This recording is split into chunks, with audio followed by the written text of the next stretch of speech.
Hello. Please hit like button and subscribe my channel. Also press bell icon for future video notifications. Thanks.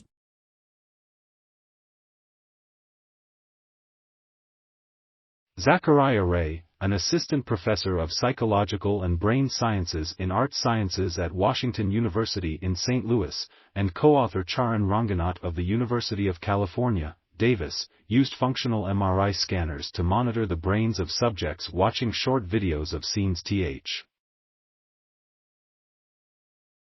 These included men and women working on laptops in a cafe or shopping in a grocery store. They were very ordinary scenes, Reagh said. No car chases or anything. The research subjects then immediately described the scenes with as much detail as they could muster.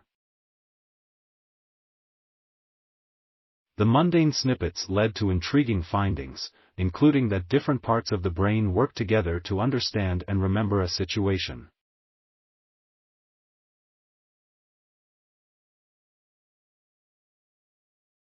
Networks in the front part of the temporal lobe, a region of the brain long known to play an important role in memory, focused on the subject regardless of their surroundings. But the posterior medial network, which involves the parietal lobe toward the back of the brain, paid more attention to the environment.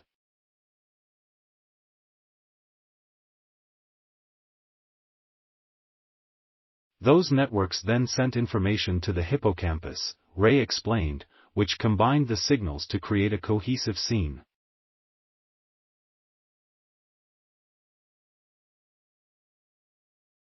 Researchers had previously used very simple objects and scenarios, such as a picture of an apple on a beach, to study the different building blocks of memories, Reagh said. But life isn't so simple, he said.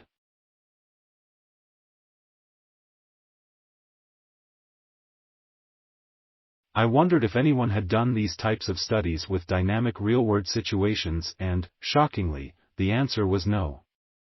The new study suggests that the brain makes mental sketches of people that can be transposed from one location to another, much like an animator can copy and paste a character. It may not seem intuitive that your brain can create a sketch of a family member that it moves from place to place, but it's very efficient, he said.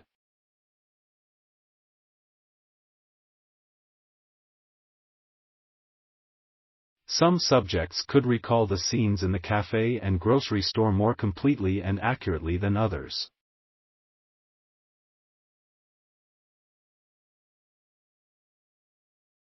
Reagh and Ranganath found that those with the clearest memories used the same neural patterns when recalling scenes that they used while watching the clips. The more you can bring those patterns back online while describing an event, the better your overall memory, he said.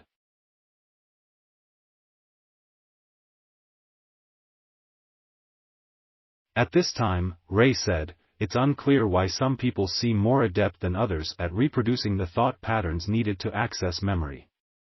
But it's clear that many things can get in the way.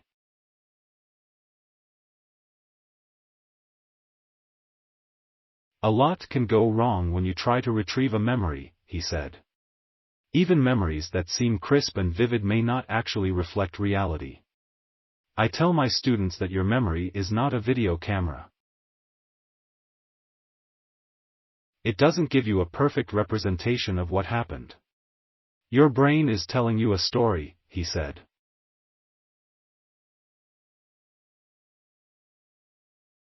Reagh is one of the Washington University faculty members involved in the research cluster, the Storytelling Lab, Bridging Science, Technology, and Creativity, part of the Incubator for Transdisciplinary Futures. Led by Jeff Sachs, chair of the Department of Psychological Brain Sciences, with Ian Bogost and Colin Burnett, the Storytelling Lab explores the psychology and neurology of narratives. In future, Reagh plans to study the brain activity and memory of people watching more complicated stories. The storytelling lab fits perfectly with the scientific questions that I find most exciting, Reagh said. I want to understand how the brain creates and remembers narratives.